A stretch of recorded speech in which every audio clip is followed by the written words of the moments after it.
जय श्री कृष्ण मित्रों, आज की इस कहानी में हम आपको बताएंगे कि एक राजकुमारी का विवाह एक भयंकर नाग के साथ कैसे हुआ। आज का प्रसंग बड़ा ही विचित्र है। किस प्रकार एक राजकुमारी का एक भयंकर सर्प के साथ विवाह हुआ। कहानी बड़ी ही रोचक है। आप बने रहिए हमारे साथ कहानी के अंत तक।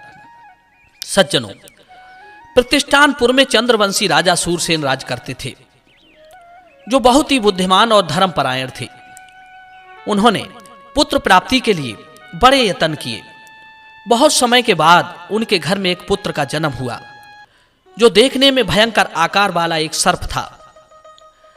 जब राजा सूरसेन को इस बात की खबर मिली कि उनके घर में पुत्र की जगह एक सर्प पैदा हुआ है, तो राजा ने इस रहस्य को सबसे छुपा लिया। किसी को भी इस बात का पता नहीं लगने दिया कि राजा का पुत्र एक सर्प है। राजा भी अपने पुत्र को सबसे छिपा कर रखते थे। यहां तक कि घर में रहने वाले स्त्री पुरुषों को भी इस बात की खबर नहीं थी। बाहर के मनुष्यों की तो बात ही क्या थी। माता पिता के सिवाय इस बात को कोई नहीं जानता था। यहां तक कि धाय, अमात्य और पुरोहित को भी इस बात की भनक नहीं थी। दर्शक बंधु, उस भयंकर सर्प को देखकर राजा और रानी को बड़ा दुख होता था। वे सोचते रहते थे कि इस सर्प रूपी पुत्र से अच्छा तो हम पुत्रहीन ही रहते। परंतु उस सर्प में एक खास बात थी। वो था तो सर्प, परंतु बोलता मनुष्यों की तरह था। एक दिन उसने अपने पिता सूरसेन से कहा कि पिताश्री, जब से मैं पैदा हुआ हूं तब से आपने मेरा उपनयन और वेदाध्ययन संस्कार नहीं कराया है। कृपया मेरा चूड़ाकरण और उपनयन संस्कार कराइए। कहते हैं द्विज जब तक वेद का अध्ययन नहीं करता है तब तक वो शूद्र के समान रहता है। पुत्र की ये बात सुनकर सूरसेन बड़े दुखी हुए।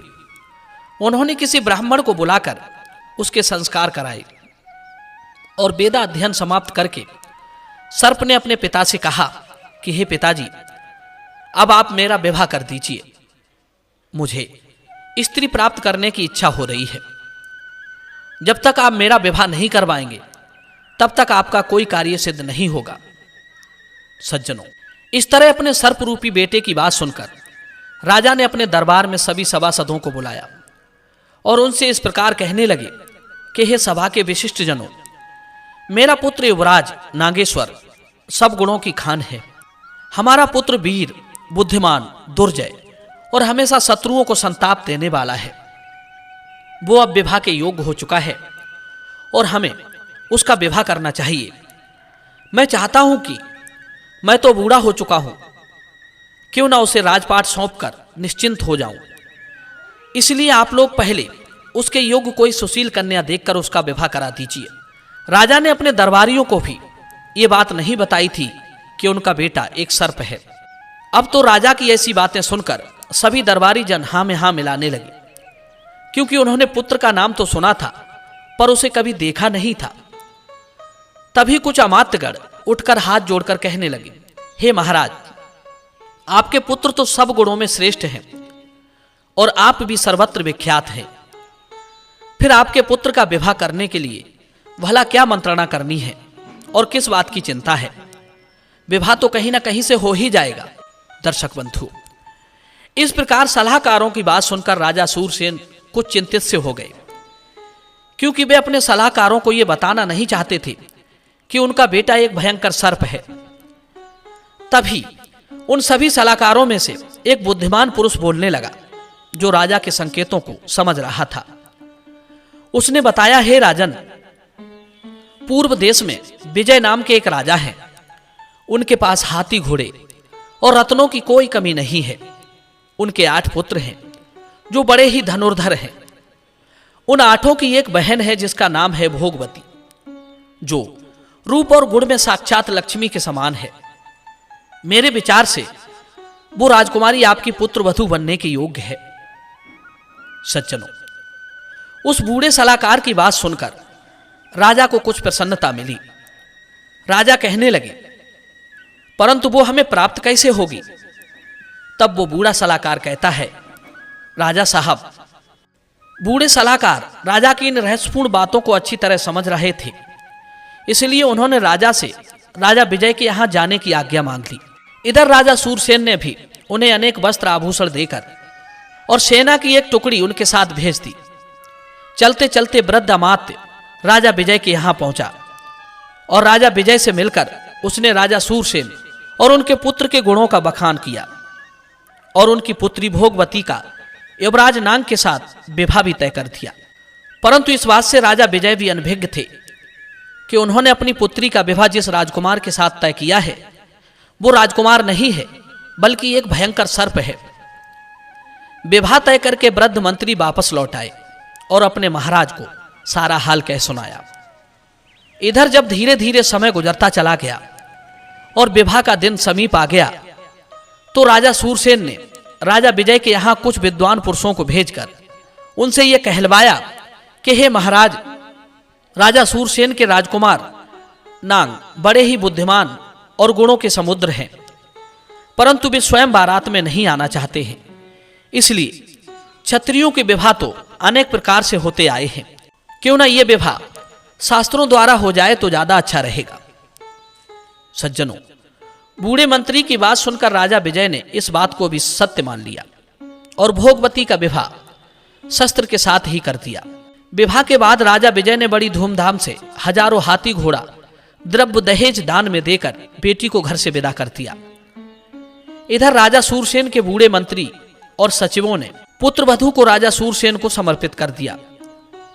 राजा विजय ने जो अपनी कन्या के साथ कुछ मंत्री गणों को भेजा था, राजा सूरसेन ने उनका विशेष आदर सत्कार किया, जिससे वो राजा विजय के पास जाकर महाराज सूरसेन की खूब प्रशंसा कर सके। खूब आदर सत्कार करके उनको विदा कर दिया। इधर क्या हुआ, राजा विजय की कन्या अपने सास ससुर की खूब सेवा करती थी। राज परिवार के लोगों ने कुछ बहाने बनाकर राजकुमारी भोगवती को उसके पति के दर्शन तक नहीं करने दिए। काफी दिन तक उसे ऐसे ही बहलाए रखा। राजकुमारी को इस बात की जानकारी नहीं थी कि उसका पति एक भयंकर सर्प है, जिसे राजा ने एक रत्नों से सुशोभित एकांत कमरे में सुगंधित फूलों से सजी हुई सैया पर छोड़ दिया है। उस नाग ने बार बार अपने माता पिता से कहा कि मेरी पत्नी मेरे समीप क्यों नहीं आती। दर्शक बंधु, पुत्र की ऐसी बातें सुनकर उसकी माता ने दासी से कहा कि वो जाकर बहू को उसके पति के बारे में सारी बात बता दे, क्योंकि एक ना एक दिन तो पता लग ही जाएगा। ऐसे उसे कब तक धोखे में रखेंगे। सज्जनों, रानी की आज्ञा अनुसार दासी भोगवती के पास पहुंची और एकांत में उसे विनीत भाव से समझाती हुई बोली, हे कल्याणी, मैं तुम्हारे पति को जानती हूं, वे साक्षात देवता हैं, परंतु ये बात किसी से मत कहना, क्योंकि तुम्हारे पति मनुष्य नहीं बल्कि सर्प के रूप में हैं। दासी की बात सुनकर भोगवती सोचने लगी कि मनुष्य कन्या को मनुष्य ही पति मिलता है, परंतु मेरा पति एक सर्प है तो वो जरूर कोई देवता होगा। यदि कोई वो देव है तो फिर इससे अच्छी गौरव की बात और क्या हो सकती है। ऐसे पति तो बड़े पुण्य से मिलते हैं। भोगवती ने अपने सास ससुर से कहा कि उसे उसके पति के दर्शन कराए जाएं, भले ही वो सर्प ही क्यों ना हो। सज्जनों, भोगवती के ऐसा कहने पर राजा और रानी की चिंता खत्म हो गई। तब उन्होंने भोगवती को उस भयंकर सर्प के दर्शन कराए जो एकांत गृह में सैया पर विराजमान था। सर्प के दर्शन करके भोगवती ने दोनों हाथ जोड़ते हुए उसे प्रणाम किया और बोली, आपके दर्शन करके मैं धन्य हो गई। आप मेरे देवता हैं। पति ही स्त्री की गति होती है। यह सुनकर नांग को बड़ी प्रसन्नता हुई। उसने हंसकर कहा, हे सुंदरी, मैं तुम्हारी भक्ति से संतुष्ट हूं। बोलो, तुम्हें क्या अभीष्ट वरदान दूं? तुम्हारी कृपा से मेरी संपूर्ण स्मरण शक्ति जाग उठी है। हे देवी, मुझे भगवान शिव ने पूर्व जन्म में शाप दिया था। मैं शेषनाग का पुत्र था, जो भगवान शिव के हाथों में कंगन की तरह लिपटा रहता था। मैं वही तुम्हारा पति हूं और तुम भी मेरे पूर्व जन्म की पत्नी भोगवती हो। एक दिन भगवान शिव माता पार्वती के साथ एकांत में बैठे हुए थे। तब पार्वती माता ने भगवान शिव से कोई ऐसी बात कही जिसे सुनकर भोलेनाथ ठाका मारकर हंस पड़े। उस समय उन्हें देखकर मुझे भी बड़ी हंसी आई। इस बात से नाराज होकर भगवान शिव ने मुझे शाप दे डाला कि तू मनुष्य योनि में सर्प रूप में जन्म लेगा, और जब तुम गौतमी गंगा के तट पर पति और पत्नी मेरा पूजन करोगे, उस दिन तुम शाप मुक्त हो जाओगे। सर्प कहने लगा, हे कल्याणी, तुम मुझे गौतमी गंगा के किनारे ले चलो और मेरे साथ महादेव का पूजन करो। ऐसा करने से मेरा शाप छूट जाएगा। दर्शक बंधु, सर्प की बात सुनकर भोगवती अपने पति को साथ लेकर गौतमी गंगा में स्नान करने के लिए चली गई। जैसे ही उन्होंने महादेव का पूजन किया, भगवान महादेव ने उस सर्प को दिव्य रूप प्रदान किया। वो सर्प एक देवता था और देवता के रूप में परिणित हो गया।